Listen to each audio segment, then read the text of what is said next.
ప్రాణాధారమైనటువంటి Krishna western delta కానీ లేదా NSP కానీ ఓఎండ్ఎం కింద దాదాపు 2.5 కోట్ల రూపాయలు మన నియోజకవర్గానికి ఇవ్వడం జరిగింది. దీనికి సంబంధించి డ్రైనేజ్ కూడా మనం చేయాల్సినటువంటి పని ఉంది.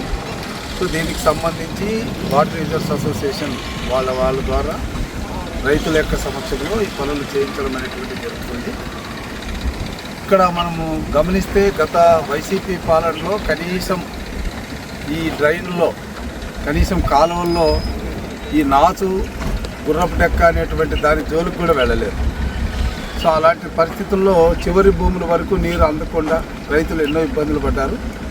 సో ఈ పరిస్థితిని గమనించినటువంటి ముఖ్యమంత్రి చంద్రబాబు నాయుడు గారు రైతు పక్షపాతి, రైతు యొక్క ఆలోచనలు ఎప్పుడు కూడా ఆయన రైతు బాగుండాలి, రైతు సంక్షేమమే ప్రభుత్వం యొక్క సంక్షేమం అని ఆలోచిస్తుంటారు. కాబట్టి లాస్ట్ ఇయర్ కూడా మనము వేండం కింద డబ్బులు ఖర్చు పెట్టి చివరి భూముల వరకు నీళ్ళు అందించాం.